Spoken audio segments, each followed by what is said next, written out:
Okay, we're now on the final chapter of the Odyssey, chapter 10, which is called Husband for Penelope. On the night that Odysseus told his adventures to King Alcinous, his queen Penelope was also awake, working at her loom in the moonlit window of Pelicarta Palace.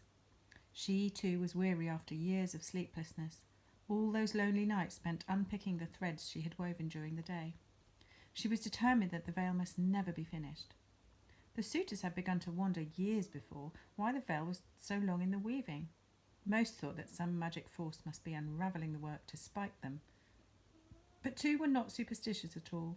They kept a watch on Penelope while she worked, waiting to catch her out unthreading when she should be threading.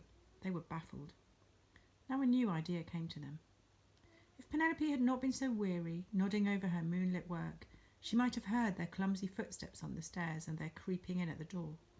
Suddenly they burst into the room and picked up the loom and pitched it through the wide window. "You are found out, madam. Your deceit is uncovered. Who'd have thought it? You're as cunning as that dead husband of yours, the wily old Odysseus. Well, the game's over. The veil's finished. Today's the day you'll choose a husband, lady, so you'd best take a close look at each of us. Choose me, and I won't tell the others what a sly deceiver the Queen Penelope is." "But I will," said his companion peevishly. "I mean to have her before you." And they went away, arguing and bickering. "Do your worst," called Penelope after them. "I am Penelope, daughter of Icarius and wife of Odysseus. How could I agree to marry any of you? Not one of you would make so much as a fit sheath for Odysseus' sword." The word quickly spread of Penelope's ruse, and the suitors emptied the larders in preparation for one last magnificent feast at which the marriage would be settled once and for all. When Odysseus woke, lying on the heap of embroidered garments, he could not for a moment remember where he was. The shape of the mountain, which towered over him, was somehow familiar. Mount Neriton! He was home on Ithaca, alone on a gravel foreshore, with no one to thank for his safe return, and no one to greet him either. Fear shook his heart when he thought how long it had been since he learned of the suitors besieging Penelope. Could she possibly have gone on believing in him, waiting for him, fending off the advances of the ruthless princes? Surely by now she had been forced to marry.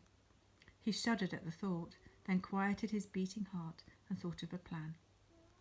Hiding the treasure given him by King Alcinous, he put on again the tattered, filthy shirt in which he had been found by Nausicaa. He dirtied his face, wrapped his head in a piece of old sacking, and climbed familiar pathways to the home of an old friend. The ancient pig man still lived in his bare, uncomfortable cave, tending the palace pigs, as he had when Odysseus left for war. There were a few pigs left, though the herd had once been huge. The suitors gorged themselves daily on pork and bacon.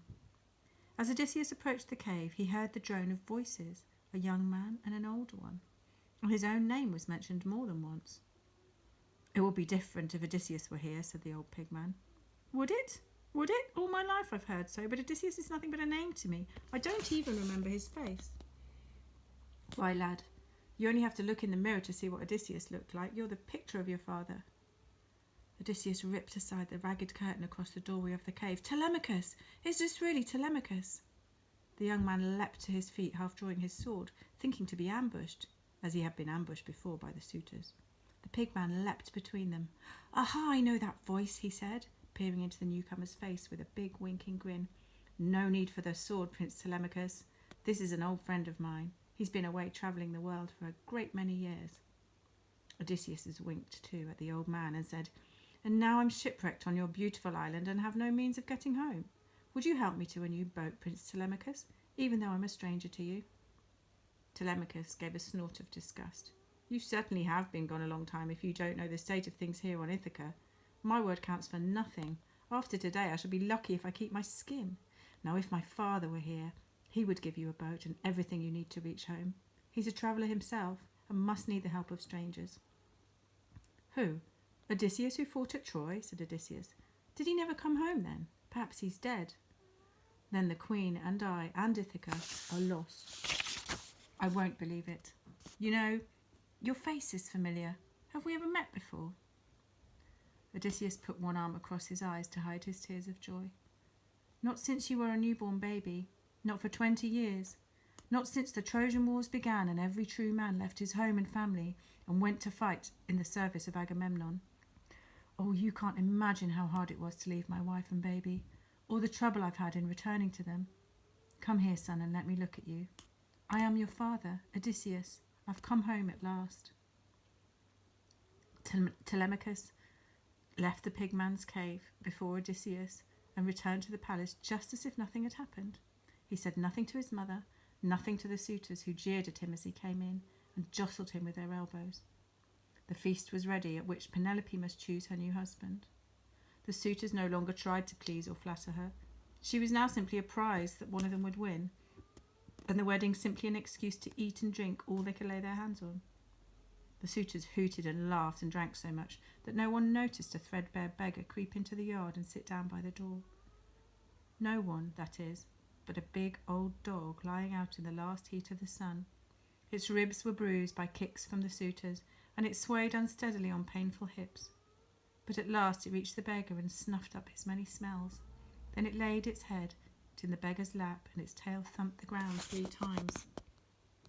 So you remember me, do you, Argos, my faithful old friend, said the beggar.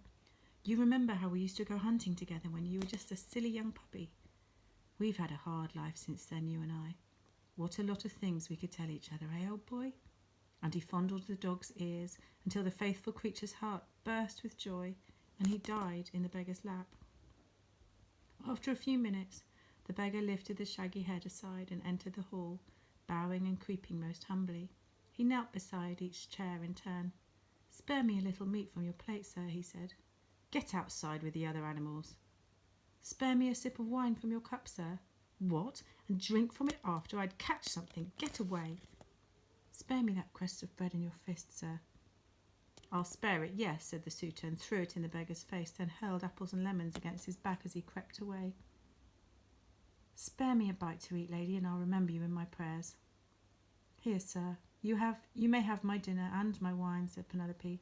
It would choke me to eat in the company of these uncharitable dogs. Here, sit in my chair and rest yourself. I pray that somewhere someone has meat and drink to spare for my dear husband. She rose to leave the room, but when the suitors caught sight of her, they set up a roaring. Where are you going? You can't go yet. You've not chosen. Choose. Choose, or we shall choose for you. Tomorrow you'll be sitting down to dinner alone with your new husband. White-faced, Penelope silenced them with a glance of her piercing eyes. She drew herself up to her full height and seemed about to refuse marriage one last time. Yes, choose, mother, cried Telemachus, jumping to her feet. It's time you did. Obviously my father is dead. How could anyone spend 10 years coming home? Choose, mother. I was once heir to Ithaca, but I don't care any more. Let one of these noble gentlemen have the crown, and his sons after him.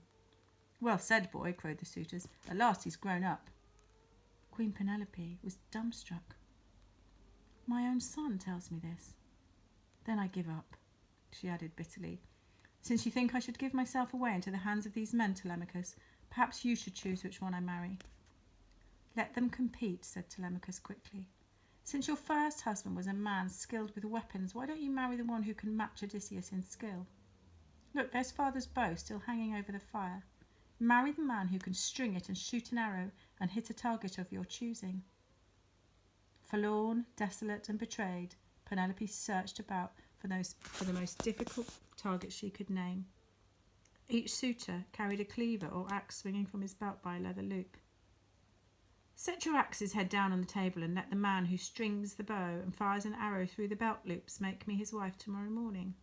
And she swept out of the hall and went to her bedroom. With a drunken cheer, the suitors swept the dishes off the table and kicked aside the beggar who was sitting in the queen's seat. They slammed down their axes and they clawed the bow off the wall.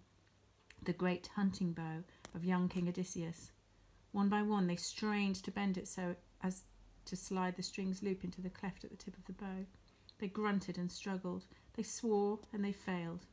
Each man that gave up threw the bow away from him in disgust. It's impossible. It's gone stiff with age. It would take the strength of 3 men to bend it. Let me try, said the beggar, who had sat silently all this while.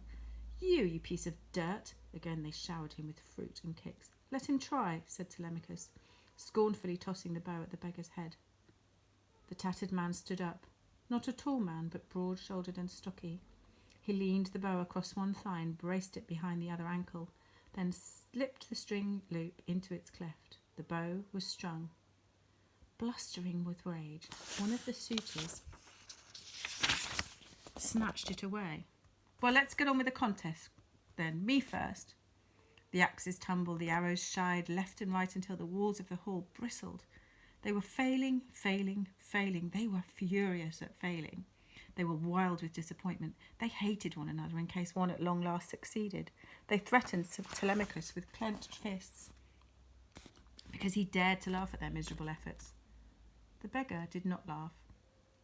He waited until the bow was thrown aside by the last unsuccessful suitor. All the axes were standing. He took aim through the dozen leather loops and fired. The arrow plunged through the loops at straight as light through the iris of the eye and pierced the suitor in the heart. After that, the beggar leapt onto the middle of the table amidst the forest of axes. His head and chest were bare, his grey hair curled to his shoulders. I am Odysseus, home from the wars of Troy, and you are the ants I found in my larder, the rats I found in my cellar.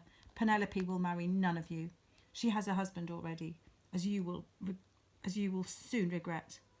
He loosed a dozen arrows. Every one found its target. His son leapt up beside him with 2 swords, and back to back they fought. Against boy and against beggar, the suitors had been brave enough. Against Odysseus and the heir to his crown, they fell into a panic and squealed and stampeded, like men transformed by magic into pigs. But there was no escape. An hour later, the room fell silent. Every suitor lay dead. Telemachus sat down in the middle of the table to catch his breath, but Odysseus touched him shyly on the shoulder and pointed in the direction of Penelope's room. Go and tell her I'm home. I don't know how. Telemachus went and told her. When Penelope came to the head of the stairs, her face was unsmiling. She bowed her head to Odysseus and waved him towards a chair. You must be weary, sir, after all your travelling. I am most grateful to you for ridding the palace of those wasters. And she waved her hand about her at the pile of dead bodies. I shall prepare a bed for you. It was Odysseus' turn to be dumbstruck. So cold a welcome after 20 years. Well, perhaps he was not the handsome husband she had sent away to war. Perhaps he was a disappointment to her. Could I not sleep in my own bed? He asked timidly. Very well, I shall have it carried to the west room. You will be comfortable there. Odysseus clapped his hands. Now I understand. You are testing me, lady. My bed is carved out of the strongest branch of the tree which stands in the centre of this house and which holds up its roof. How could it be moved to the west room? Then Penelope leapt across the dead suitors on the floor and kissed her husband and held him close. After so long I had to test you. I didn't dare to believe my own eyes. I expected to see an old man worn out by struggles and hardships, but you're just as handsome as the day you left Ithaca.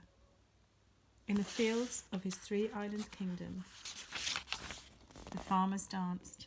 On the slopes of Mount Neriton, the goat herds played their squawking pipes.